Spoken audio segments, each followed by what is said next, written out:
বিসমিল্লাহির রহমানির রহিম। 2020-21 শিক্ষাবর্ষের প্রিয় ছাত্রছাত্রীবৃন্দ, আলমগীর রহিমউদ্দিন ডিগ্রি কলেজের ব্যবসায় শিক্ষা শাখা, বিজ্ঞান এবং মানবিক শাখা ভর্তিকৃত ছাত্রছাত্রীদের আমি আন্তরিক শুভেচ্ছা এবং অভিনন্দন জানাই।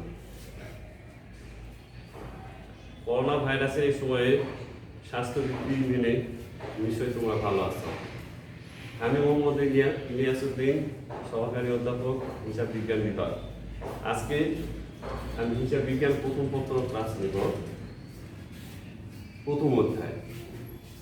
বাজারে বিভিন্ন ধরনের বই পাওয়া যায়। আমরা কলেজে আমরা যে বইটা আমরা ব্যবহার করব সেটা হচ্ছে কাজী মোকাররম হোসেনের দি নিউ গ্রিন পাবলিকেশনে। এই বইটা আমরা আমাদের এই কলেজে আমরা ফলো করব। তোমরা বাজার থেকে এই বইটা নেবে। আমি চলে আসি এখন আজকে আলোচ্য বিষয় বা শিখন ফল। আমরা প্রথম অধ্যায়ের যে বিষয়টা আলোচনা করব সেটা হচ্ছে ঘটনা, লেনদেন এবং হচ্ছে সমীকরণ। এখন আমরা ঘটনা এই বিষয়টা কি এই বিষয়ে একটু আলোচনা করব।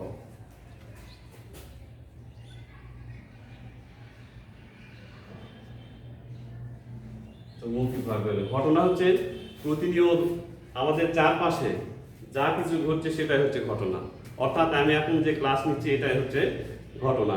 এই ঘটনাকে আমরা দুই ভাগে ভাগ করতে পারি। এক হচ্ছে আর্থিক ঘটনা, আর একটা হচ্ছে অনার্থিক ঘটনা। অর্থাৎ যে ঘটনার সাথে অর্থ জড়িত আছে সেটাকে আর্থিক ঘটনা বলে, যে ঘটনার সঙ্গে অর্থ জড়িত নেই সেটাকে হচ্ছে অনার্থিক ঘটনা বলে। তো এই হলো হচ্ছে ঘটনা। এখন লেনদেন কি? আর্থিক ঘটনা থেকেই আমাদের হচ্ছে লেনদেনের হচ্ছে উৎপত্তি। এখন লেনদেন কি? লেনদেন হচ্ছে, লেনদেনের আবিধানিক অর্থ হচ্ছে আদান প্রদান। অর্থাৎ কোনো দ্রব্য বা অর্থের আদান প্রদানের মাধ্যমে যে লেনদেন হয় সেটাই হচ্ছে লেনদেন। এই লেনদেনের উদাহরণ কিভাবে আমরা দিতে পারি এখন আমি দেখাচ্ছি।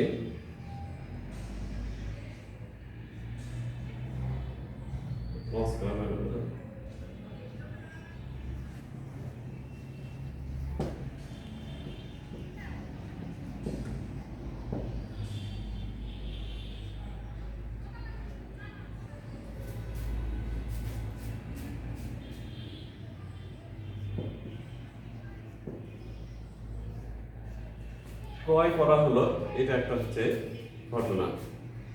কোনো ঘটনার লেনদেন হতে হলে দুইটা বৈশিষ্ট্য থাকতে হবে। বৈশিষ্ট্য দুটি কি?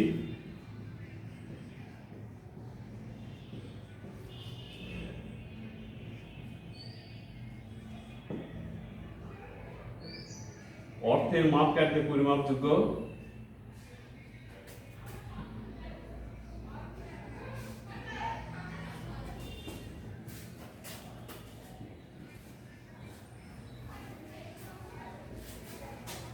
পরিমাপযোগ্য। দ্বিতীয় বৈশিষ্ট্য হচ্ছে আর্থিক অবস্থার পরিবর্তন হতে হবে।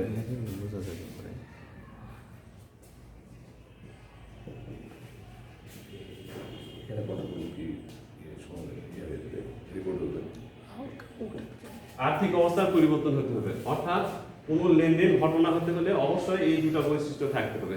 প্রথমে আমি দেখছি ক্রয় করা হলো, এখানে অর্থের মাপকাঠিতে পরিমাপযোগ্য এই বিষয়টা নাই। অর্থাৎ কত টাকার ক্রয় করা হয়েছে এই বিষয়টা উল্লেখ নাই। অর্থাৎ এই দুইটা বৈশিষ্ট্যের ভিতরে এই প্রথম বৈশিষ্ট্য নাই, কিন্তু আর্থিক অবস্থার পরিবর্তন এটা আছে। অর্থাৎ ক্রয়ের মাধ্যমে আমার কাছ থেকে টাকা চলে এসেছে, কিন্তু দুই বৈশিষ্ট্যের ভিতরে একটা বৈশিষ্ট্য আছে যার কারণে এটাকে হচ্ছে লেনদেন বলা যাবে না। এখন লেনদেন কাকে বলা যাবে? 2 নম্বর উদাহরণ।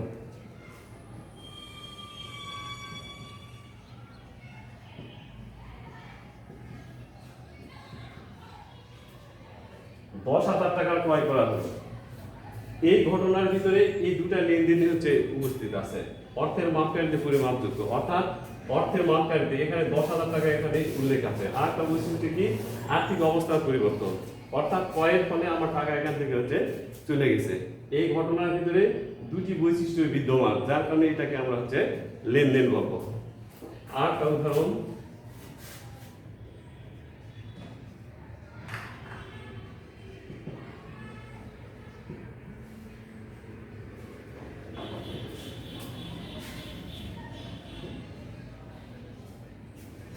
মাল ক্রয়ের ফরমাইশ দেওয়া হলো। এখানেও আমরা যদি লক্ষ্য করি দেখবো হচ্ছে লেনদেনের দুইটি বৈশিষ্ট্যের ভিতরে অর্থের মাপকাঠিতে পরিমাপযোগ্য।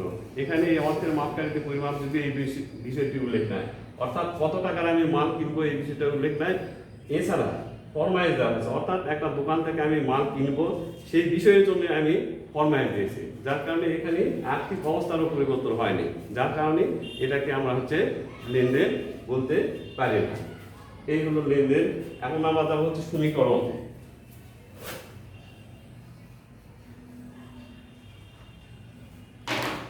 সমীকরণ প্রিয় শিক্ষার্থীবৃন্দ, তোমরা অষ্টম শ্রেণী এবং 9 10 ক্লাসে তোমরা হচ্ছে এই সমীকরণটা করে আসছো।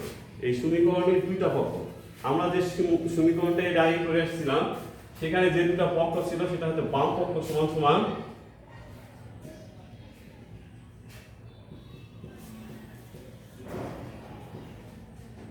ডান পক্ষ। আমরা এর আগে করে আসছি সমীকরণের দুইটা পক্ষ, একটা হচ্ছে বাম পক্ষ সমান সমান হচ্ছে ডান পক্ষ। কিন্তু এখানে যেটা আমরা করবো, এখানেও দুটো পক্ষ আছে, কিন্তু এই পক্ষগুলো হচ্ছে আমাদের সম্পদ সমান সমান হচ্ছে দায়। আগে ছিল বাম পক্ষ সমান সমান ডান পক্ষ, আর এখানে হচ্ছে সম্পদ সমান সমান হচ্ছে দায়। এখন দেখো এই দায়টাকে আমরা আবার দুই ভাগে ভাগ করতে পারি।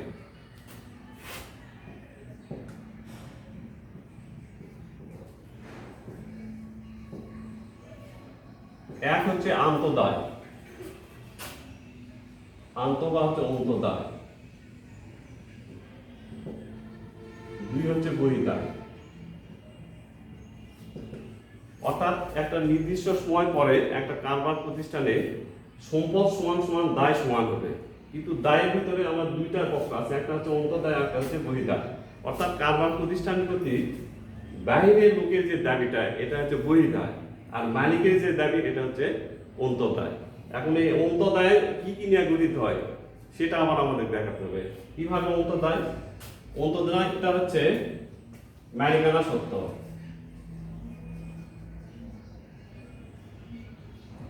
অর্থাৎ কারবারের প্রতি মালিক কি কি দাবি করতে পারে এই দাবিটাই হচ্ছে মালিকানা সত্ত্ব। প্রথম হচ্ছে কারবার প্রতিষ্ঠানের মালিক যে সে কি নিয়ে আসে মূলধন, তাহলে মূলধনটা হচ্ছে তার মালিকানা সত্ত্ব। এরপর যদি কারবার প্রতিষ্ঠানের কোনো লাভ হয় এই লাভের দ্বারা হচ্ছে মালিকানা সত্ত্ব বৃদ্ধি পাবে। তারপর খরচ যদি থাকে, অর্থাৎ মালিক যদি কোনো ব্যক্তিগতভাবে কোনো খরচ করে তাহলে সেই খরচটা হচ্ছে এই মালিকানা সত্ত্ব থাকা হচ্ছে বাদ যাবে, ব্যয়। এরপর হচ্ছে উত্তোলন, অর্থাৎ মালিক যদি কারবার প্রতিষ্ঠান থেকে কারবার চলাকালীন সময়ে যদি কোনো কিছু উত্তোলন করে সেটা হোক পণ্য অথবা নগদ অর্থ, সেটা হচ্ছে মালিকানা সত্ত্ব থেকে বাদ যাবে। যাওয়ার পরে এই প্লাস মাইনাস করার পরে যেটা আসবে সেটা হচ্ছে মালিকানা সত্ত্ব।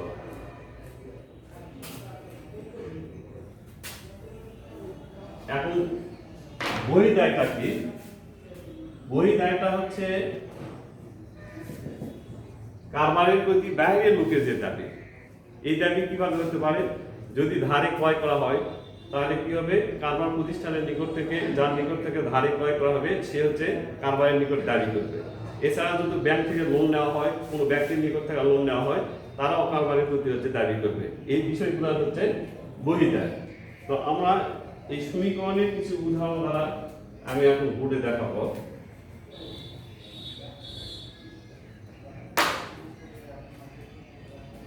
এই সম্পদকে আমরা ইংরেজিতে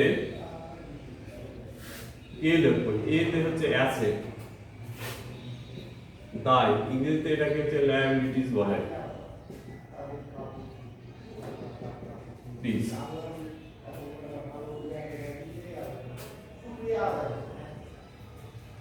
এটা ইংরেজিতে আমরা যদি প্রকাশ করি সমীকরণ আকারে, এ সমান সমান হচ্ছে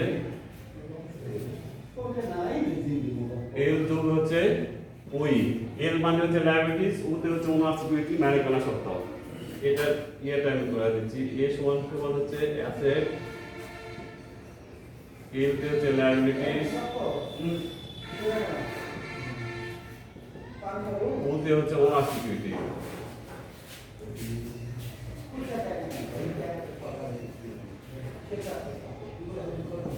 ওনার সিকিউরিটি একটা উদাহরণের মাধ্যমে আমি এখন বুঝে দেব।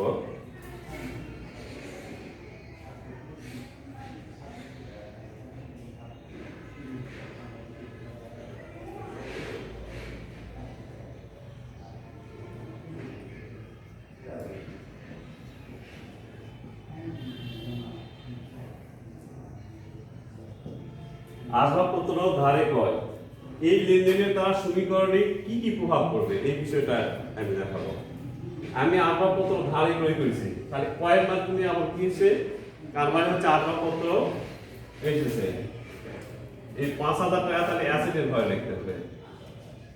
অপরদিকে ধারে ক্রয় করা হয়েছে, ধারে ক্রয় করলে কি হয়, দায়ের সৃষ্টি হয়। এখানে দায় কি, এখানে দেখা যাচ্ছে দায় লায়াবিলিটিস, অর্থাৎ এল এবং কি তো বলা আমরা দেখাতে পারি, এখানে দেখাতে হবে 5,000 টাকা।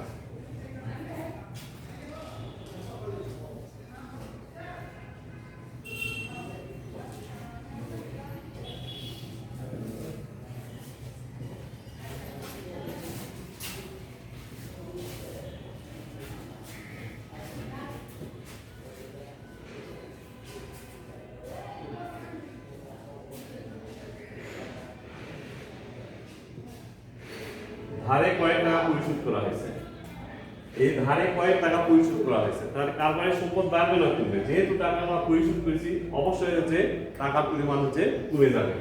আমাদের এখানে 2,000 টাকা সম্পদ কমে যাবে, এবং যেহেতু দায় আমি পরিশোধ করতেছি, 5,000 টাকা আমার দায় আছে, 5,000 টাকার ভিতরে আমি 2,000 টাকা পরিশোধ করতেছি, আমি 2,000 টাকা এখান থেকে হচ্ছে বাদ দিব। এভাবে অনেক লেনদেন আছে, সেই বিষয়গুলো আমরা দেখাতে পারবো। বেতন প্রদান,